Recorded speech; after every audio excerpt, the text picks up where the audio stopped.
Hello, and thank you for joining us for today's webinar entitled A New Age of Spectral Flow Cytometry. Today's presenter is Kelly Lundsten. Kelly is currently the Business Segment Manager for Advanced Cytometry with BioLegend. She leads the dye development effort at BioLegend as well as the internal application development team. She's been supporting advanced applications in flow cytometry and microscopy from the perspective of assay development and panel design for over 15 years. Previously, Kelly was with Molecular Probes and Vitrogen. Kelly, if you can hear me, we'll just jump right into it. Thanks for having the webinar today. Great, thanks so much, Jeff, and thank you everyone for spending this hour with us to learn a little bit more about spectral cytometry. So what's motivating this webinar is for the last few years, about 2 years, we have been exploring new reagents towards spectral cytometry since there has been the advent of the Cytek Aurora. So about 2 years ago, we got a 3-laser instrument. A couple months ago, we got a 5-laser instrument. And it is definitely enabling how many parameters that we're capable of assessing at one time.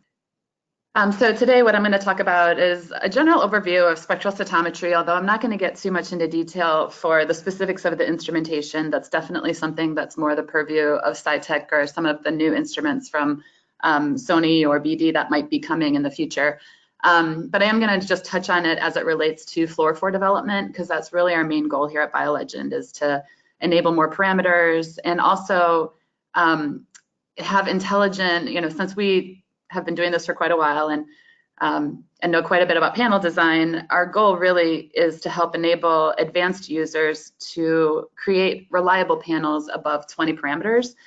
But even more so, we would like to verify those in-house. So that's going to be part of our internal applications team's projects. Will be looking at all the different disease states and the most common experimental conditions and seeing whether or not we can start to validate core panels that can be used across all those different applications.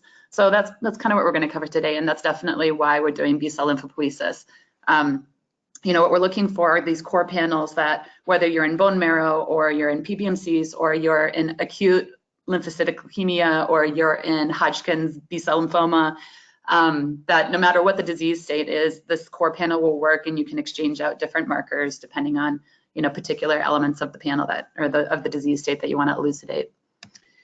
So there are different multiplexing platforms, both of which are Fluorophore free. So as many of you might be familiar with, Cytek uses chelated metal antibody detection reagents. So they're still using the antibody to detect the protein of interest, but the identity or the mass of the metal atom is what gives it the identity. And similarly with single cell sequencing, which also has a lot of advantages. Instead, you use a unique oligo identifier attached to that antibody to give identity to that, the specificity of the antibody. Those definitely got us up towards and above, well above 30 parameters. But when it comes to fluorophores, we were really limited to about 20, not only because we were using PMTs as detection modalities, but also because the fluorophores and their overlap would make it difficult to get above 20. But that's because on traditional machines, we were looking at the discrete excitation and emission of that fluorophore. So you're looking at what is the primary emission peak of this fluorophore, say, off of a violet laser, and trying to compensate between these overlapping fluorophores.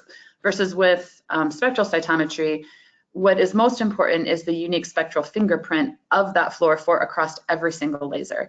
So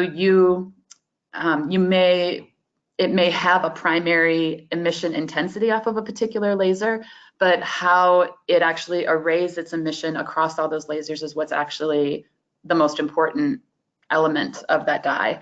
So I'm going to get into that a little bit more later for more clarity. But what's interesting and unique about the Cytek instrument is that it does have spatially separated lasers, which still gives us that time delay to notice or create a difference in time between each of the emission signals. And that it has, this is what I find interesting, is that it has a quantum efficiency of detection up to 1,000 nanometers, and that's very, very unique. Most PMTs that we have on our traditional systems, they peter out right about 700 nanometers, and that's why it's been difficult to employ any reagents past that range just simply because we weren't having an efficient detection of that particular wavelength.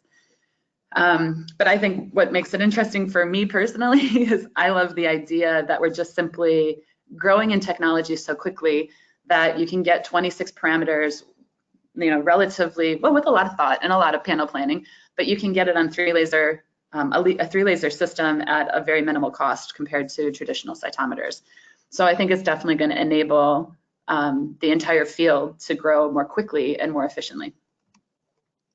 So this is an example of the new spectra analyzer actually that we have on our website, and it's very important to think of your fluorophores this way. So V1 through V16 here is all brilliant violets, and they all nicely emit into different channels. They're quite easy to differentiate from one another. But it's not even just those primary peaks that are the most interesting thing about any of these fluorophores. It's that emission off of all the other lasers. So what you should be looking at when you look at how all of these fluorophores are arrayed in the tables below is that there's a lot of gaps still in the spectrum so that we could fill in with additional reagents, ideally with more novel chemistry, and I'll get into that in a second.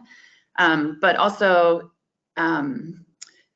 there's a unique opportunity to continue to expand all of our choices and do it in an intelligent manner, knowing how important the cross-beam excitation actually is. So I'll get into that in a little bit. So historically, we've had 4 different families, or I would say 3 different families until the advent of the brilliant violets, of fluorescent molecules to rely upon for flow cytometry. Simple organic fluorophores like the elixifluors, cydyes, anything where it's a small soluble molecule. It has a lot of, every single one of these fluorescent families has strengths and weaknesses. The strength of simple organic fluorophores is that they're highly water soluble. You can conjugate many of them to an antibody. You're hardly ever going to lose any affinity of that antibody to its target, for example, but they do have a limited capacity to absorb energy. So they're never going to be quite as bright as some of the other fluorophores. That's why we become heavily dependent on proteins like PE, PerCP, APC, because they are, the majority of that molecule is a protein scaffolding that's embedding these different chromophores, like the little molecule at the top of the page. Those are called phycobilins, and they're the little chromophore that actually is creating the fluorescent signal for that entire protein. And they're extremely potent. They can have upwards of 10 to 20 different chromophores per fluorescent protein. So in that perspective, when I think of like an elixiflor, I only have about 6 elixiflors per antibody. That's why PE seems so capable. So it's got a great capacity to absorb energy, and then it has a really nice efficiency to transfer that energy to an acceptor like the traditional ones, Cy5, Cy7, but also PE dazzle and APC fire. And we still are heavily relying upon that, but it would be nice to start seeing more synthetic versions of these proteins because their biggest limitation is going to be solvents, any sort of fix and perm type, anything that's going to be harsh on a protein will be harsh on these fluorophores. So, about 10 years ago or so, maybe 15 years ago, since that's how long I've been around, there was the advent of Q-dots. They were being used in, towards the development of different displays for tablets and TVs and such. You can find Q-dot LED TVs right now. I can't even imagine. But they're really fabulous because they're semiconductors, and so they're going to be really excited most efficiently by high energy short wavelengths, and they are going to be very efficient at transferring that energy. So they're going to be quite bright on a single molecule level, but they're also going to be quite insoluble. They precipitate pretty quickly, and they can be quite cumbersome to conjugate to an antibody. It's kind of like an antibody carrying around a bowling ball. But there still is a lot of space for these molecules to further advance, in my opinion. I don't think that we should dismiss nanocrystals of some sort going forward. And a lot of, when we were first doing 18 colors, using Q-dots was the only way to get us there. And now that's not the case anymore. Brilliant violet dyes get us to 18 to 20 parameters. They're also LEDs, which is just a light emitting diode. They're just organic LEDs. The wavelength sensitivity of the polymer is tuned by each monomer. they are also just a normal organic structure like an Alexafluor type dye. But how bright they are depends on how many of those monomers you have.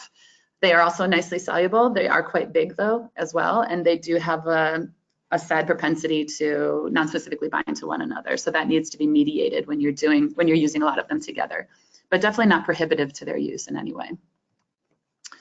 So when we're developing fluorophores in-house, there's a lot of different tests that we're we feel very strongly about being more transparent about our internal testing, the completeness of our internal testing, I should say.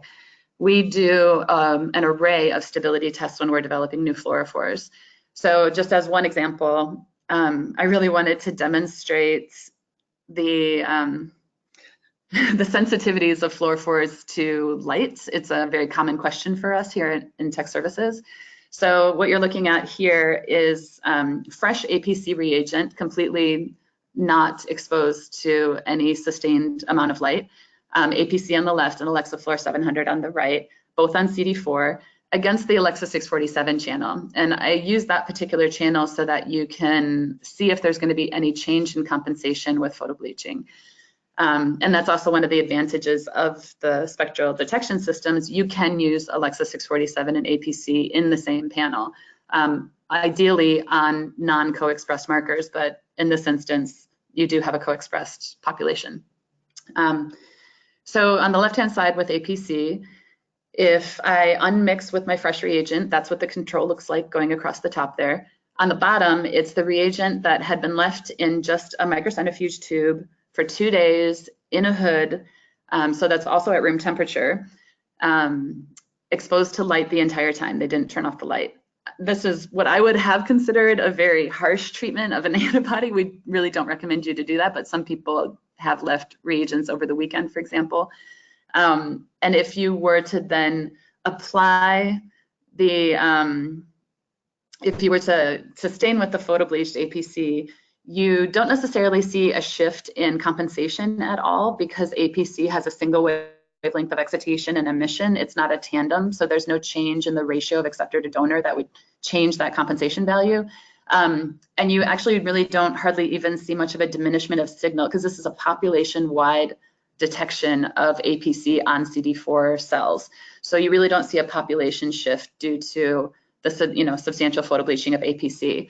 Alexa 700, on the other hand, also a single wavelength excitation and emission, but it also is not going to change in compensation because of that. It's not a tandem, but it is significantly affected by that sort of prolonged exposure, and you see almost a halving of the intensity of the population of that CD4. For something like a tandem, we really pride ourselves in how stable APC Fire 750 is. It was one of the reasons it was developed because APC size 7 was quite photolabile. In this instance, when I have fresh APC Fire and it's unmixed with the fresh reagent, so the ideal condition, that's what the upper left-hand plot is there. If I were to photobleach the reagent, but unmix with that photobleached reagent, so I'm sure you've heard this quite a bit when people talk about panel development, that you should treat your controls and your fully stained samples similarly, or identically, really. It also is accurate in its unmixing.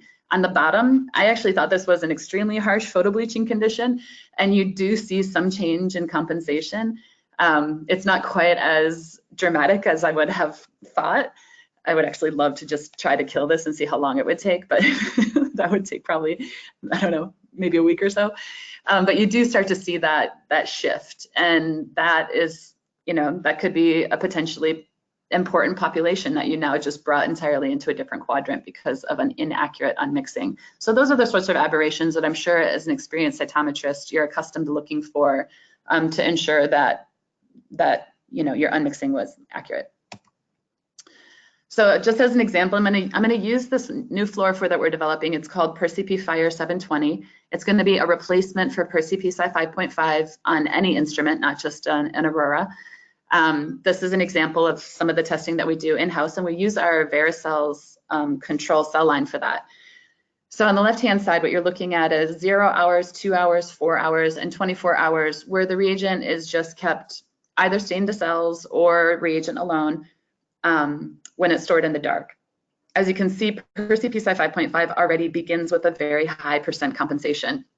And I should also point out that on the Aurora, you will not see comp values regularly because it isn't compensating traditionally. It's unmixing across every single parameter into every other parameter. When I'm talking about percent comp here, we actually do that manually. We run at the same time as the PerCP Sci 5.5 and the PerCP Fire 720. We run a PerCP alone control so that the machine can identify that channel, and then we can manually assess what the spillover of these fluorophores is into that channel. So don't go looking for comp values. This is something we do particularly for how we utilize the instrument. But what you do see for all of them is that when stored in the dark, everything's fine. There isn't a big percent comp change in either. However, PerCP Sci 5.5, it wasn't developed to be used in addition to PerCP. It was developed to replace PerCP alone to create a more stable molecule. PerCP was very labile to a lot of things, including high-powered lasers. And so that, it was like the Sci 5.5 was the moat around the castle that was PerCP. It was the protection layer. So this isn't surprising that it's a 50+% compensation. It really wasn't designed to be a low percent comp. But that is something that's actually really important in spectral cytometry, is to limit that cross-beam excitation.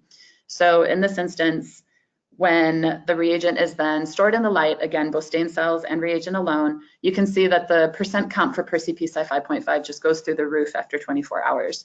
And again, we would never recommend that you leave your cells or your reagent or anything sitting in the light for 24 hours. It's never a very good plan, but we know that it happens.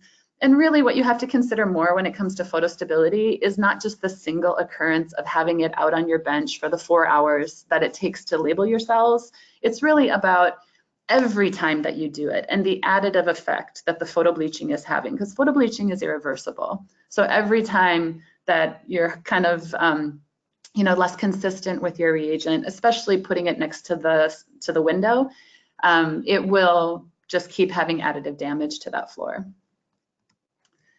Fixatives also affect fluorophores. This is another test that we conduct in-house as we're looking for different combinations. And so again, with the PerCP Fire 720, what we look at here, and this could be a little bit confusing of a graph, the control here is actually the FF, which stands for fluorofix. That's just the fixative that you would add to your cells and then go run them on the cytometer. It's a very light fixative condition that just neutralizes the human blood. So the control here is just 15 minutes exposed to that fluorofix and then run on the cytometer. And then we were trying to recreate things that we know that people do. For example, fixing really quickly and then leaving it overnight, either in Cytolast or just in the fluorofix overnight, which is, we definitely don't recommend that. Fixatives can increase autofluorescence because they're cross-linking hydrocarbons, and that is creating then a rigid structure that can autofluoresce. So what we would recommend is if you have to leave them overnight, fix them really quickly with whatever the fixative condition is that's required and leave them in a protein-rich solution like a Cytolast in order to neutralize that PFA. I always say that you can only kill something once.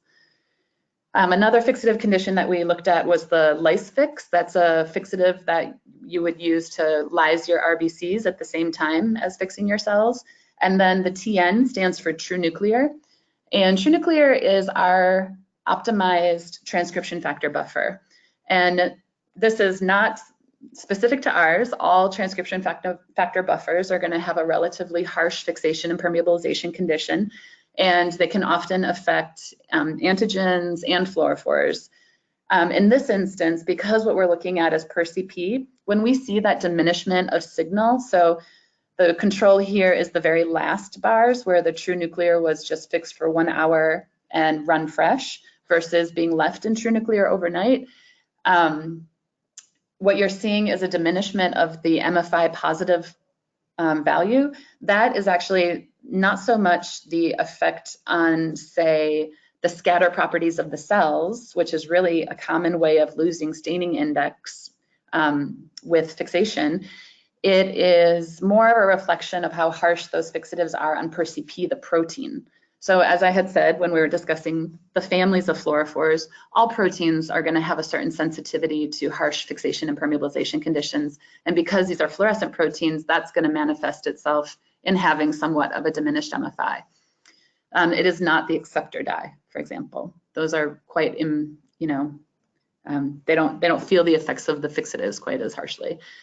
But also what you're seeing here is that the percent comp into that PerCP channel is not changing across all these conditions. That's how we know that it's not the Cy 5.5 or the Fire 720 that's being affected by that fixation.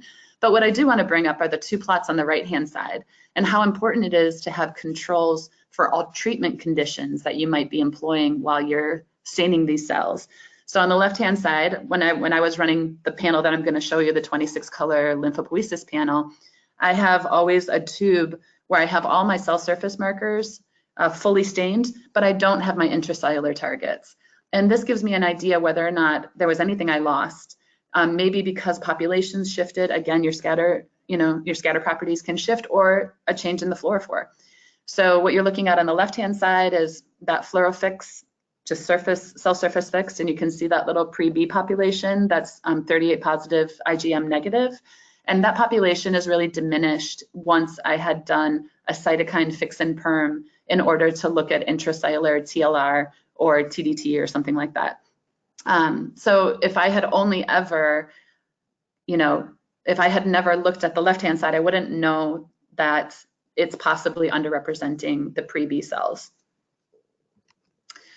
Okay, so just to conclude that section, new fluorophores, we're looking for in terms of new fluorophores are either those that fill in obvious spectral gaps in the current repertoire of fluors, or that they offer a really unique spectral fingerprint that would aid in unmixing. For example, when we do incorporate Q dots into our panels, they've got a very, very unique spectral fingerprint as compared to proteins or simple organic fluors.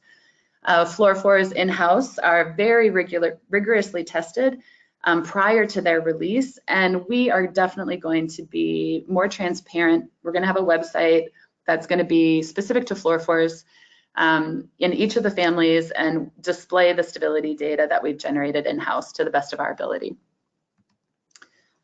Okay, we're going to discuss really quickly about panel design, but it's really the practical application of the 26-color panel that's really going to demonstrate each of these points. But first is choosing your panel components. I would say that number one is probably your most important. They're all important, but still, it takes a lot of time to optimize and plan your panel and make sure that you understand in the context of your larger experiment the implications of each of those markers. So first, we need to know what are your key differentiating markers in the path of analysis. What are your core markers versus those that might be experiment dependent, and to actually draw out and understand if you're going to do bivariate gating in FCS Express or in FlowJo, that you absolutely understand which fluorophores are going to be plotted against one another so that you can take into account the spectral spreading error or the spillover spreading error. So that goes into how to choose your fluorophore strategically. You have to start planning the experiment with that information in mind so that you can understand how the spillover spreading might affect your gating accuracy. And it absolutely can. Most people, they think of things as being co-expressed or non-co-expressed, but it's really about when you are pulling one population downstream and down gating, right? What are all the fluorophores on every single marker that will simply be present on that plot? Because sometimes the spreading error of the negative can be as detrimental to resolving the positive because you have two fluors with high spreading spillover in each of those populations. So that I find is, there's tools that I'm going to show you, like the spreading spillover matrix, that can help you get a good idea for that up front. But usually I go through about 3 to 4 different derivations of my panels while I'm optimizing, because I might not always really fully understand the brightness or abundance or the expression pattern, and I need to see it first before I can make the best choices for which fluorophores. And then finally, and I'm not gonna, this will all be covered in my full panel, what kind of controls you should employ.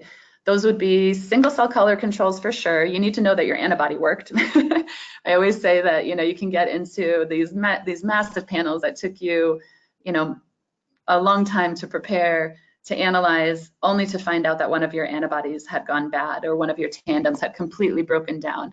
And it's easiest to identify those simple problems if you had just run a single color biological control, a cell control. In terms of a massive multicolor panel like these, you know, we rely really heavily on FMOs for, you know, 20 parameter assays. I would say now we're going to be looking more at what I call fluorescence minus multiples, and I'm going to go over that specifically to clarify in the panel. But it's, you know, you have to have these gating controls because you will have a tremendous amount of spillover. You will need to identify how that where the edges of that spillover are to define your population, and your single color controls will not represent that spectrum. You also need to have your experimental biological controls, just like I was talking about with that fixation condition, but also stimulated versus unstimulated, treated versus untreated, so normal versus, say, a chemotherapeutic treated sample. You can often have varying degrees of treatment that will change the autofluorescence of the sample. So in each of those instances, you need to have that single color control to, or that even unstained control to understand the extent of your autofluorescence, how that might be changing your gating. But these, all these controls are some of the most important things you'll provide to yourself. It's easy to sit at a machine and just plug tubes. That's not what flow cytometry is. These three design points are really the crux of what will ensure success. So the first thing that I did, since I am 100% not a B-cell expert, the reason that I chose to start with this particular panel idea is that in-house we developed a novel antibody for the intracellular detection of TLR9.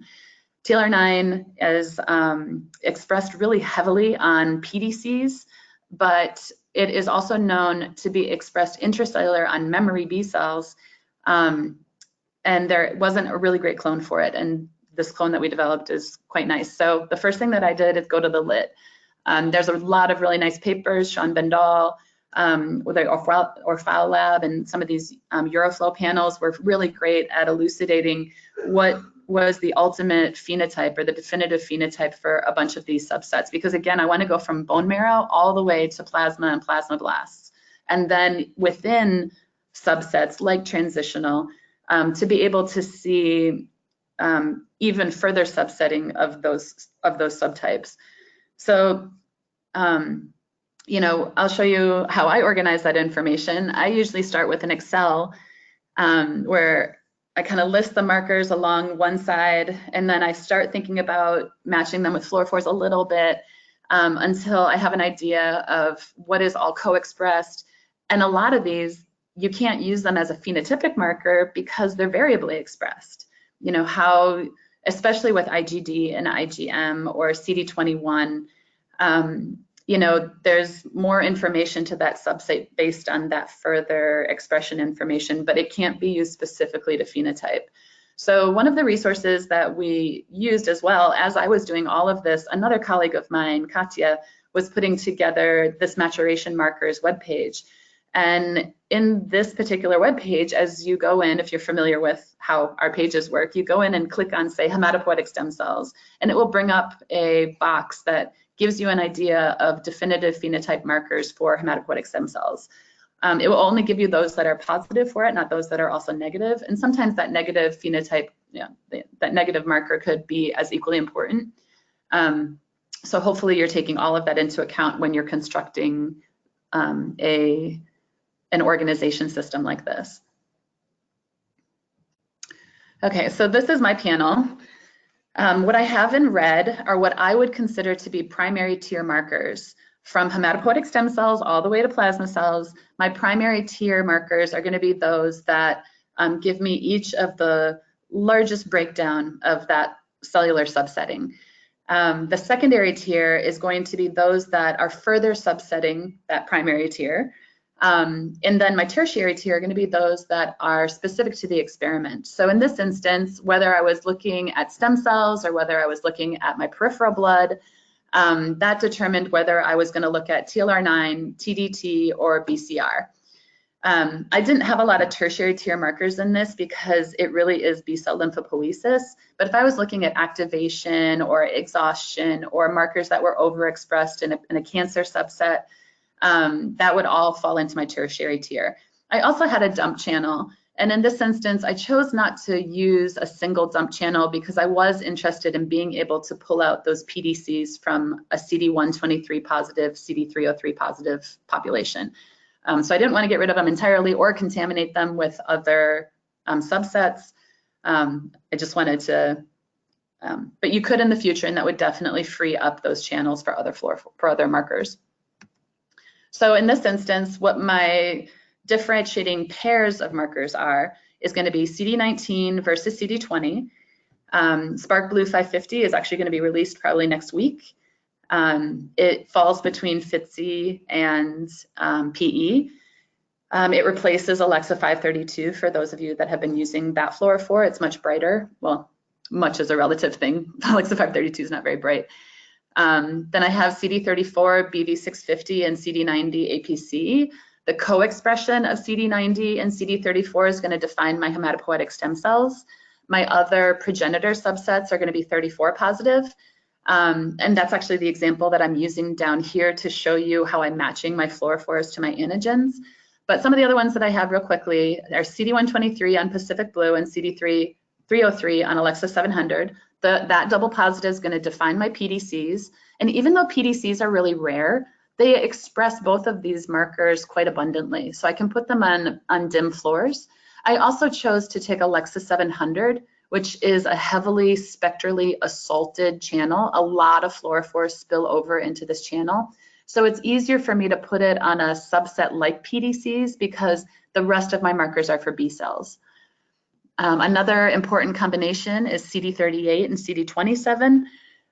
Those are very important for me to see discretely, and they need to be in a wide range of expression since I do have a CD38 high and CD27 high population to define plasma cells. I have CD45 RA on BV510, largely because RA is negative until you get past the progenitor stage, and then most of our cells will be positive. And CD10 on BV711, they have next to no spillover into one another. And then finally to subset IgM and IgD with Alexa 647 and BV605, which also have minimal spillover. So the example that I'm going to show you down here about how I assess for these key combinations of markers, I want to make sure that I'm limiting the effect that spillover error is going to have on the distribution of my positive and negative and population on both axes.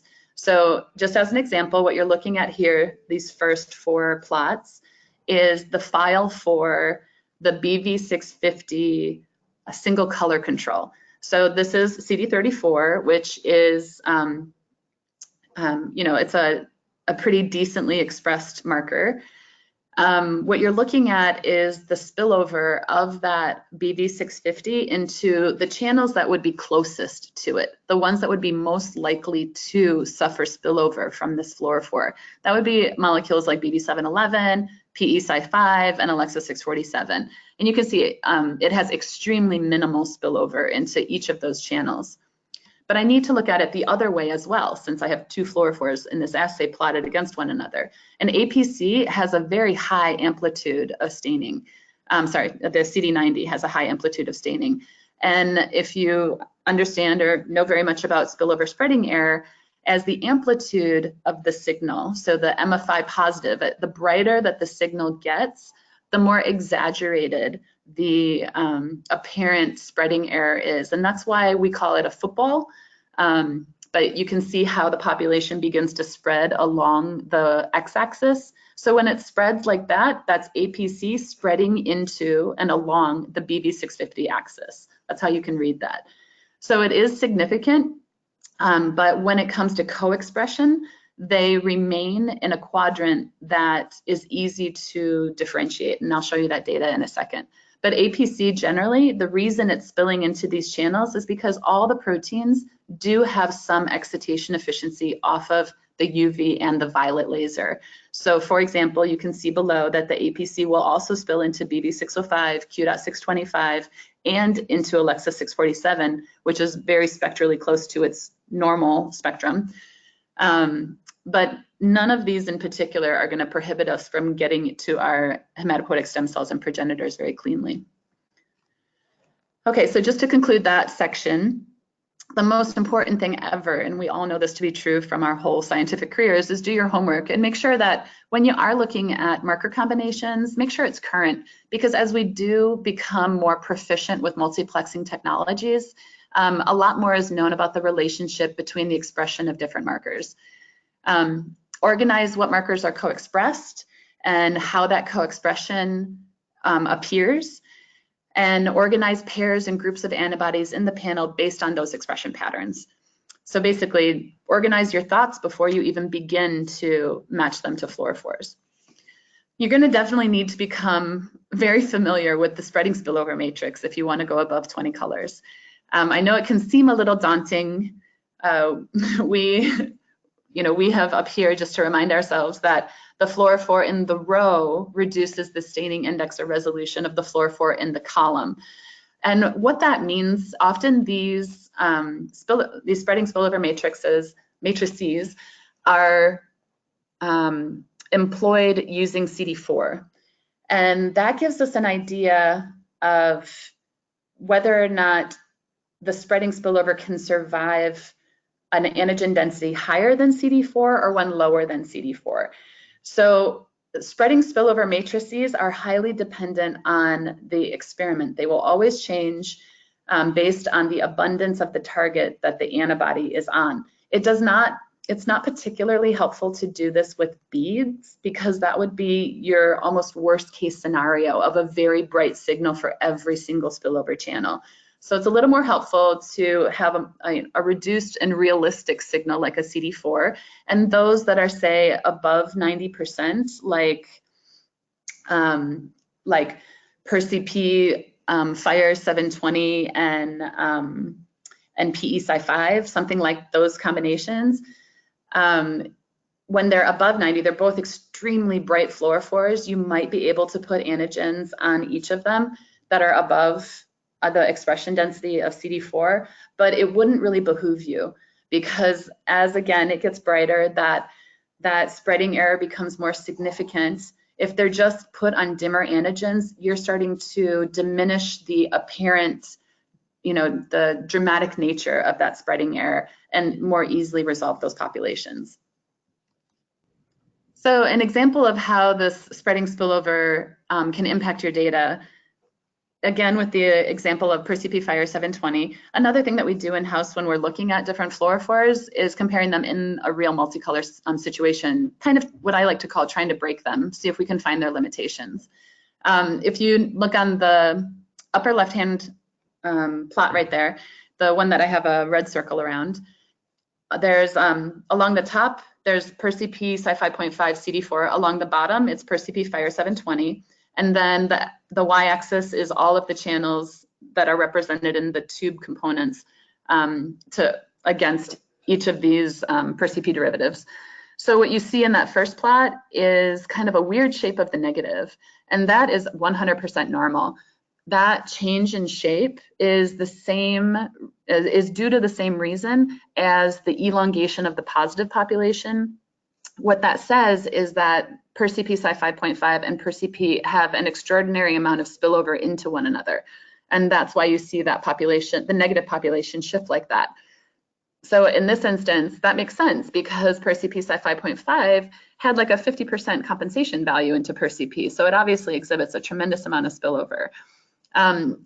When you look at the bottom row where we employ PerCP Fire 720, and you can see that the widening of that CD4 population along the CD8 axis is a little bit bigger or a little bit wider than the plot above it where the PerCP Sci5.5 is employed. There's a couple reasons for that. The PerCP Fire 720 is simply brighter, and as I've said before, the brighter the MFI value, the more exacerbated the spreading error becomes. So there's that. But also, it could be somewhat because the Fire 720 spectrally spills a little bit more into the Alexa 700. But in either instance, it really doesn't impact, in this particular case, the ability to resolve the populations, and it didn't populate any difference in background along the other axes. What might change is how you gate. You might instead begin to employ just normal squared gates instead of quadrant gates. Quadrant gates are kind of a thing of the past. They tend to only apply consistently and reliably when you have a combination of markers that have very limited spectral spillover. So that distortion of the negative was actually well described by Marrow many years ago. I hadn't personally read this paper until I saw it in my own assays, and I'm like, oh, there you go, that's what I saw. It's really math heavy, but if you have any questions about why your negative looks like that, do not try to compensate that negative to look like a circle. That will change the results of all of your positive staining. This is absolutely acceptable. Okay, so when I'm running an assay, the first thing that I'm going to do once I'm running my full stain sample at this point is to verify that my unmixing controls were accurate. And I don't know that I could impress upon anyone how important it is for you to do this before you do anything else. I think that when we were using traditional cytometers, we might not have been as sensitive to maybe poor technique or using controls that may not have been as clean as and as suitable as possible. So in this instance, I'm just, this usually takes me a few hours to do because I click through every single stained cell sample that I have. In this instance, I had compensated my entire panel with beads, and what I was doing was going through on all my single color cells to make sure that the compensation that was applied from the beads was accurate. And in the end, I ended up unmixing the data with a combination of beads and cells as was appropriate. So in this instance, the PE dazzle was on a bead. This is the single cell sample, and you're probably accustomed to this, looking at the distribution of the sample into each of the other channels to make sure that you're not seeing any shifts in the population left or right that would indicate that you have inaccurate unmixing. So that we do normally, I would say. What is just as important, though, is to keep that same PE Dazzle 594 cell sample, and instead on the y-axis, which is the axis I change, I keep the other x-axes the same so that it's still arraying every single other fluorophore I've employed in the assay. The PE Dazzle 594, if there were a channel, it's most likely to spill into, it's going to be something like BB605 or Q.625. And as you can see, with the second row down, the first plot, that's BB605 versus Q.625, and you see that negative again. So that does indicate that those two channels have a lot of spillover into one another. But really what you're looking at holistically across all these plots is that you're not seeing any false positives, and you're not seeing any unwanted or unexpected distributions of your negative. So just as a demonstrative point, I could also choose instead the BV605 cell sample and look at it against the PE Dazzle array, and that one really doesn't have any spillover. PE is excited by the violet laser, so you're going to see a slightly higher elongation of the negative. But in this instance, BB605 really has absolutely no spillover into PE Dazzle, and you can tell from how the negatives are arrayed. They're all nice and tight and round. None of them seem to be perturbed.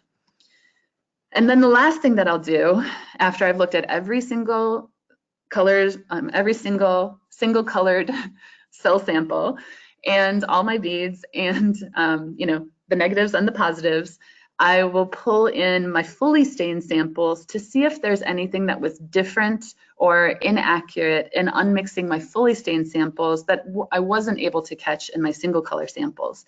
So again, using the PE Dazzle as an example, what I'm seeing here is exactly what I would expect. Really nice, I'm not seeing anything obvious here that tells me that my sample, and again, this is only one channel. I need to flip through every other 25 channels that I employed for this experiment.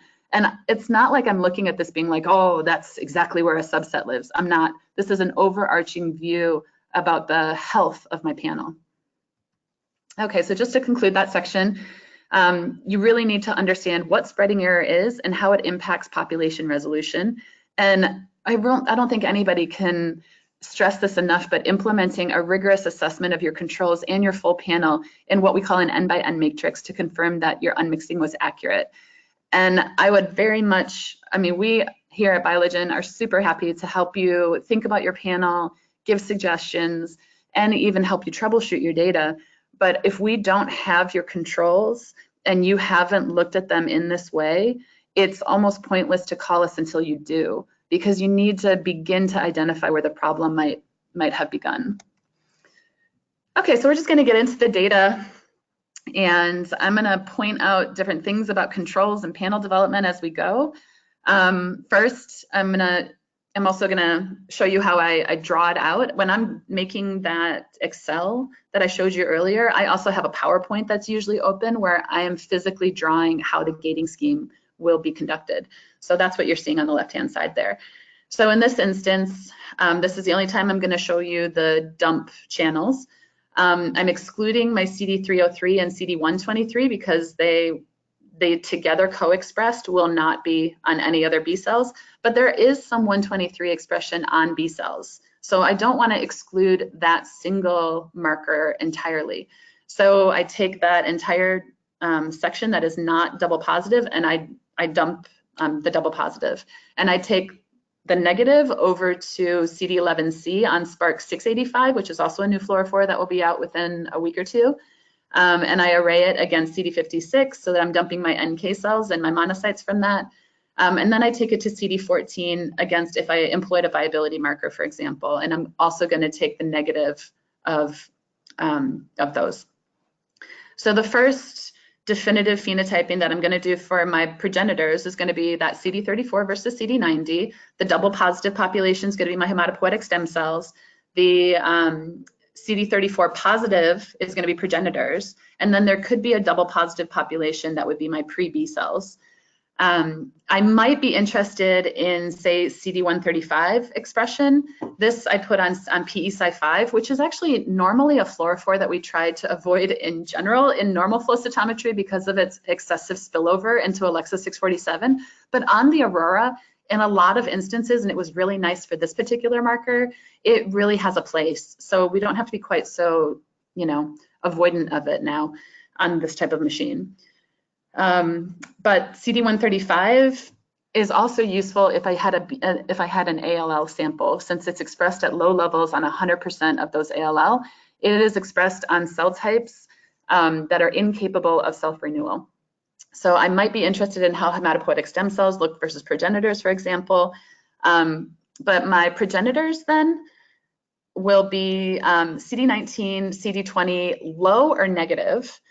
And that's also how I differentiate my pro-B cells, because those will be CD19, CD20 positive.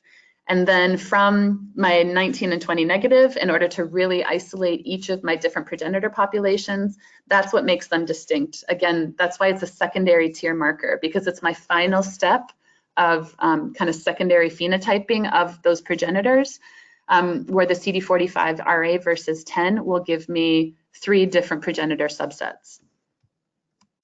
Okay, so this is what this looks like in bone marrow, where obviously we're going to have a ton of progenitors. What you're looking at here is on the left-hand side, the 90 by 34. I'm going to collect that hematopoietic stem cell population in order to look at CD135 and TDT versus progenitors. But first, I need to get to my progenitors. So I'll take my CD34 positive and look at it 20 versus 19. I see what I would expect, a very negative expression. And from there, I look at 45 RA versus CD10. And this is a really good example of 2 fluorophores that are very suitable for one another. BB510 obviously doesn't have a lot of spillover into BB711 because you see next to no spreading error on this particular plot. It's very easy to use a quadrant gate in this instance to separate them. So TDT is expressed on negative CD34 for early pre-Bs and pre-Ts, and in ALL. And CD90 is also involved. It inhibits hematopoietic stem cell proliferation and has an inverse relationship with TDT. So these all might be things together that you'd be interested in if you were looking at different kinds of leukemias, for example. And the histograms that we were able to pull out of these populations when we did look at CD135 versus TDT is what we would expect, where we see negative, although a little bit of high background for hematopoietic stem cells, probably some transitional information, then quite negative on progenitors, and then negative on non-progenitors and variable on the different progenitor subsets. And same with TDT, negative on hematopoietic stem cells, variable on my non-progenitors and my progenitors. So as you might expect, this is a very simple slide. In PBMCs, there's really no progenitors. What you will see are transitional cells. Sometimes you might see some hematopoietic stem cells, but this is why it's so important to have samples where you can test the limits of your panel from all the ranges of development, especially when you're doing something like a lymphopoiesis. Okay, so for pre and immature B cells, those are going to, so now we have everything dumped that I'm not going to show you anymore. We're going to start by differentiating CD38 positive naive cells. In this instance, my CD38 positive, CD27 negative subsets will be both my immature and my transitional subsets. Both of them are going to be CD24 positive, and they're going to be differentiated based on CD5, IgD, and IgM. So as you can see from my first plot there to the right, I have a nice strong CD38 population. And then my CD27 is going to be negative. And from here, the CD24 by 5 is going to be a really important differentiation for a few slides here. The CD24 is actually variably expressed. So what you're seeing on the left-hand side is CD24 positive. On the right-hand side, you kind of see a high to low expression. And that requires you to further pull these populations out in order to actually define transitional subsets. I want to show you my FMO below. This was an instance where I knew that neither PE-dazzle nor BV785 spilled over into each other very extensively. They're not going to have a high spreading spillover error. So in this instance, this is what I call a fluorescence minus multiple. In one control tube, I could dump both of these markers. I could not use both of these markers in order to have a single gating control for both of them. That will not always be the case. Sometimes if they have a little bit too much error into one another, they have to be separated into two different control tubes. But this helps you define where your gates are. From that CD5 negative population, I'm going to find some naive mature cells, not very many, some pre-B cells, quite a bit, and immature cells, all of which we expect. And on that CD5 population, again, there's these transitional subsets, but I don't really know what they are yet. This isn't the path that I would use to elucidate that transitional population. We'll get to that in a few slides. In PBMCs, what we're looking at are that CD38 positive population, again, 24 by 5. But really what you see are very few pre-B cells, some, which you expect, you don't see none. But most of these cells are going to be a naive mature subset. Okay, and again, you have this little population that's CD5 positive.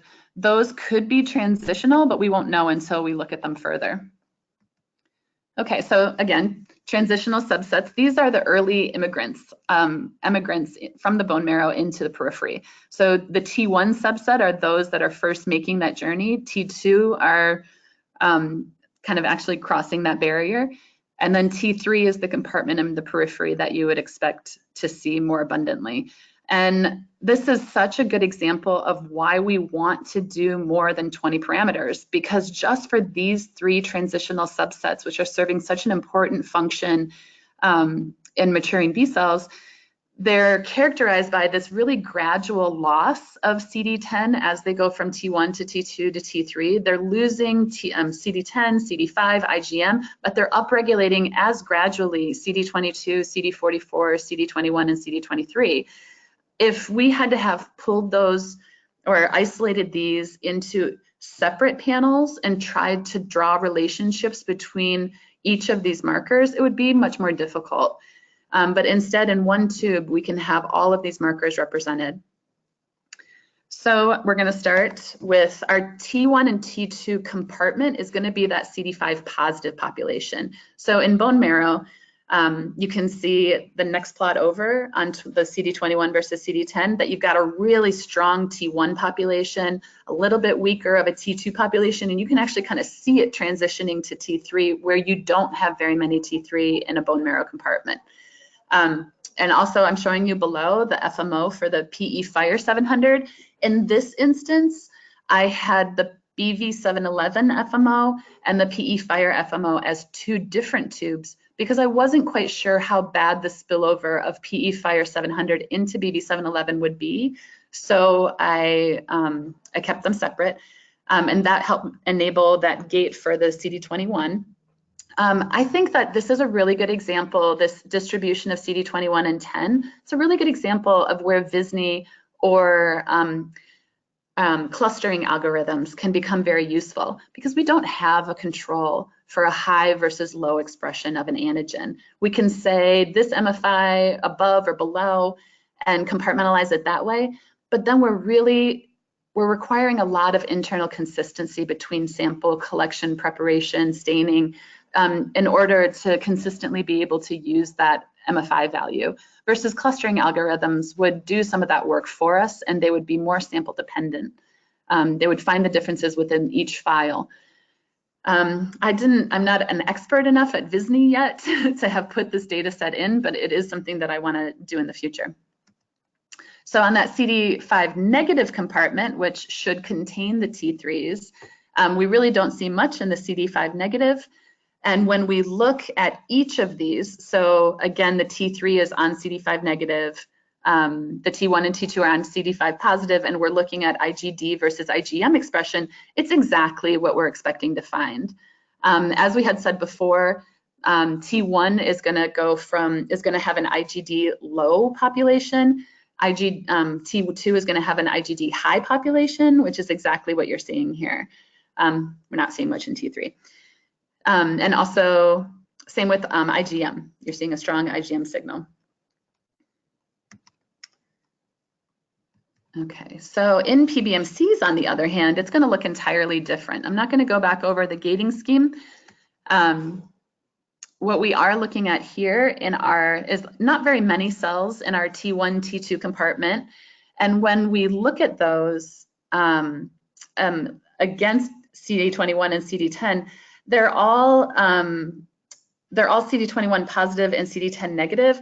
I put a question mark there because I would say that these are not T2. They are probably transitioning to T3. You can see that they're very high in terms of their negative against CD10, for example. But the T3 compartment is definitely the predominant subset for this set. And you can see the FMOs again that I used below in order to define each of those compartments. Okay, so let's move on to naive, mature, and memory subsets. As you've probably noticed as we've been going along, I've been highlighting in bold the key differentiating markers for different subset combinations where they're transitioning from one to the other. So what defines naive from mature cells, we're already CD3 negative, CD19 positive, CD20 positive wholly. These two are both defined by being 21 positive, 5 negative. And what's going to differentiate them is going to be their CD38 versus CD27 expression. So this is exactly what we expected to see. You have about an abundance of 60% naive cells in the periphery, and you have an abundance of 30% memory cells in the periphery. The compartment there that's labeled plasma or P-blast, that's not, I put those labels there not because that's a definitive phenotype, but that's where those cells would live. Plasmablasts and plasma cells are both CD27 and CD38 high. And since you're not seeing a high signal in this compartment, these are probably a different subset like pre-B cells that are positive for these markers.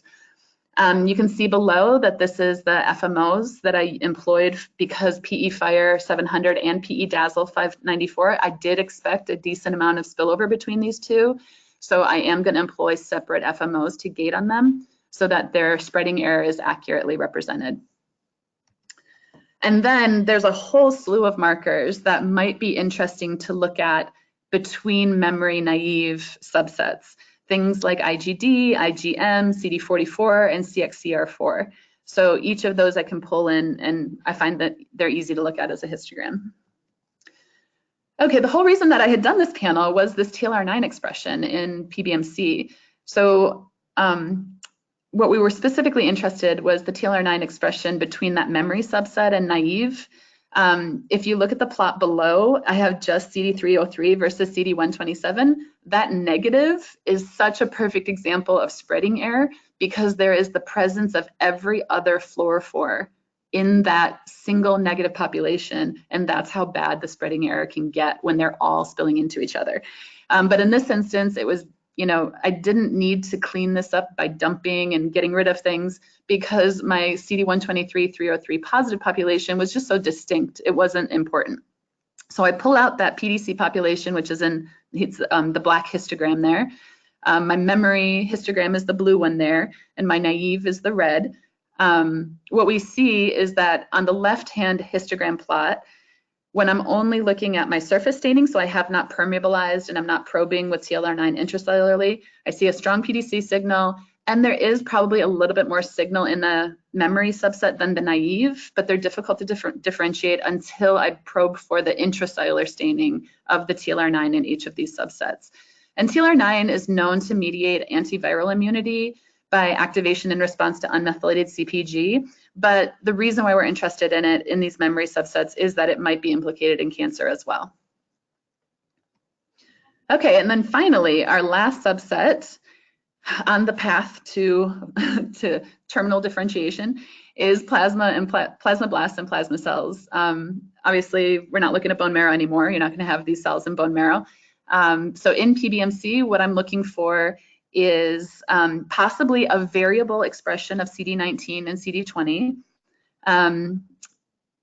In this case, we didn't have many PBMC and many plasma cells and plasmablasts in a healthy donor, as you can see, because what we're really using as a differentiating marker is that CD38 high, CD27 high population, and then further confirming it with expression of CD21 or CD138. So I like my little Atari looking histogram down there, which is such an artifact of not having nearly enough cells to accurately plot as a histogram. If I were to look at all of the CD21 positive cells, or if I were to look at all the CD138 positive cells on my total CD38, CD27 positive subset, I do see a substantial population, but that does not mean that those are plasma or plasmablasts. It could also be expressed on, say, again, pre-B cells. But one of the things that I was curious about was whether or not CD138 would be sufficient in expression for a dim fluorophore like APC Fire 750, and this does confirm that for me. 138 is expressed on plasma and plasmablasts. It is expressed abundantly. And so this article that I'm citing below here is where I got this upper right-hand plot from, where within a 6 to 8 day influenza specific response, you can see that we very clearly should be looking for a population that would have been a high double positive for both. Okay, so to wrap that up, this was probably my fourth or fifth panel combination to get a set of markers and fluorophores that were compatible with one another. It doesn't mean that you're always able to choose the ultimate best fluorophore for the marker of interest, but it means that you were able to find a compromise that was sufficient for the expression levels and the patterns for each of the cell subsets.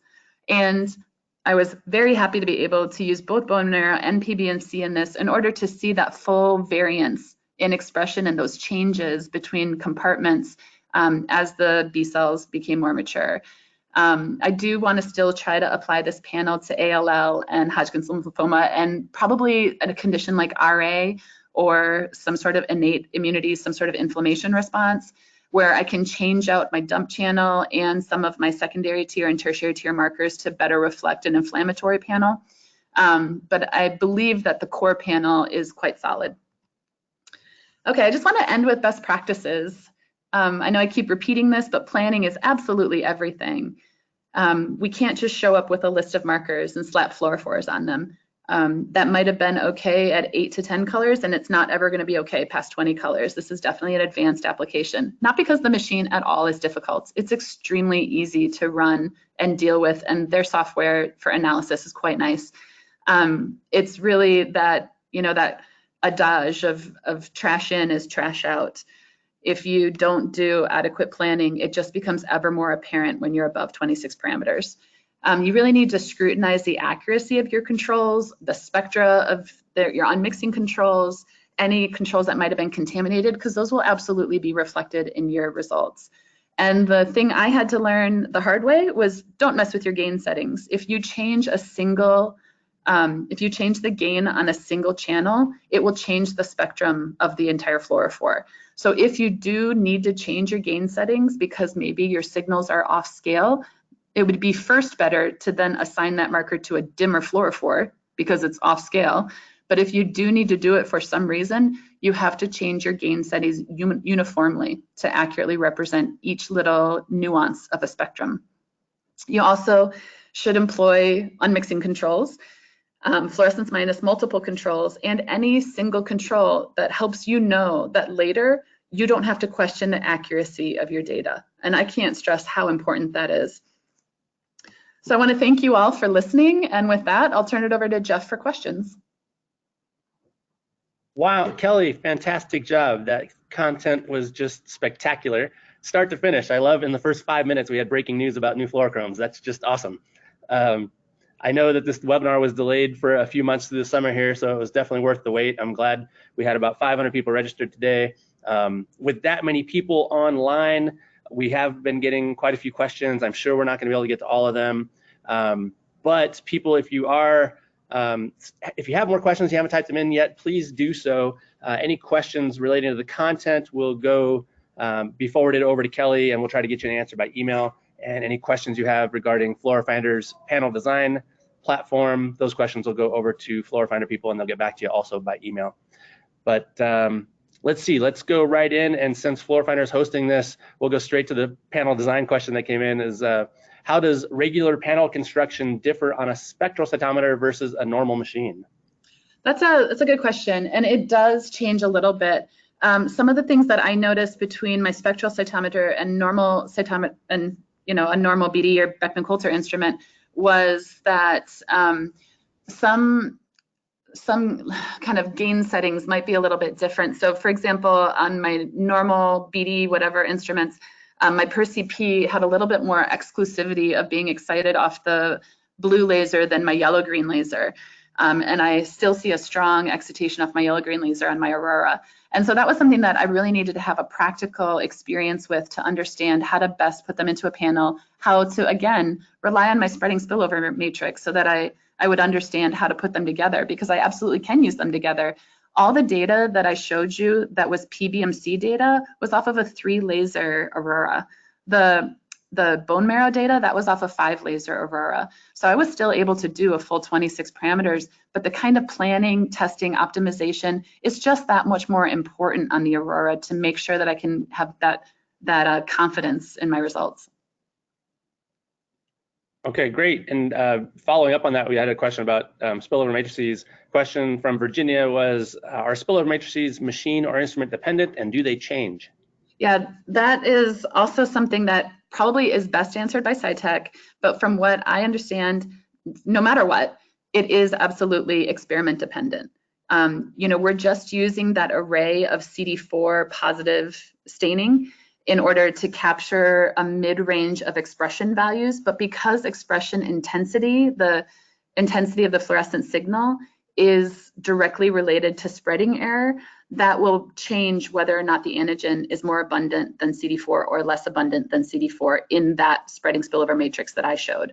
So it is very dependent on your experiment, and it will change. Your spreading spillover matrix will not look identical to mine. The difference between machines, that I'm not completely sure about. If we were to take my 3-laser Cytek Aurora versus another lab's 3-laser, I would imagine we would see a tremendous amount of internal consistency. The gain settings tend to be, they're updated by the company, but that I've never done to know for sure. Okay. We got a few different types of questions about controls. I'll ask you two because you might answer them at the same time probably here. But how do, let's see, spectral controls, can I use the spectral controls that are stored in libraries, or should I run fresh controls every time? And then another person was asking, do beads work? Can I use beads for my unmixing controls in cytometry? Yeah, I have used, one time when I was doing one of my optimizations, one of my controls was contaminated, and my biological control wasn't like sufficient expression to be used for unmixing. And I pulled in a control that I had run just the day previously on my machine, and I didn't have any trouble unmixing it, but that was because it was not a tandem. I was pulling on, I think, Alexa 647 in that instance, and that was great because it rescued my entire experiment. But from what I understand, especially what I showed in that first slide about how APC's Fire 750 is going to shift, with exposure, with continuous exposure. When it comes to tandems, I personally wouldn't rely on libraried controls. I would want to know for sure the acceptor to donor ratio that I'm using to calculate that unmixing is identical between my sample and my control. Beads versus cells, I don't know if I would say it's contested. I think that it's really just practical. You won't be able to use cells for all of your comp controls. That those CD34 and CD90, some antibodies on PBMC wouldn't have been sufficient in expression to give me any accurate unmixing. But I still want to have them in the panel because my samples aren't always going to be normal, right? You don't always know the expression level you're going to have. So in that instance, no matter what, I have to use beads. Same with the bone marrow when I had, other markers like maybe CD27. But in general, I try to use my cells whenever possible because they are giving me the more accurate MFI range. They're, it's just better matched. But usually what I do is I start out by unmixing all with beads, and then I go back and I figure out what the best combination is within there. Okay, perfect. And then time for maybe one or two more. Let's see, someone's asking, do you need to use BV buffer when you're combining all of these different BV reagents together?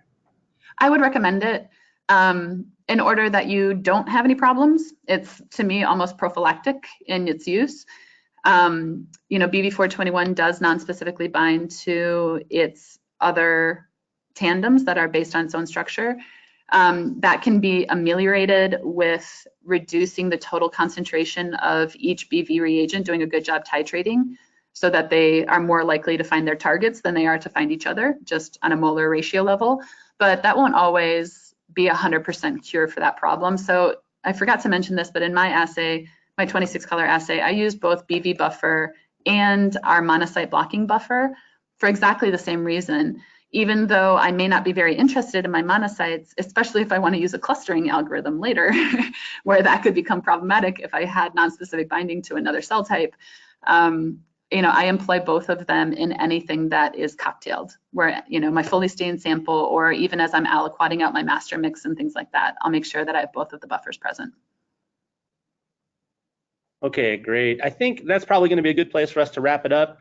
I want to thank Kelly and BioLegend for presenting this content. It's been fantastic. I really am hopeful it's going to be very helpful to people who are trying to get going on higher parameter experiments. Just great content. Thank you to all the folks over at Fluorofinder for hosting the event.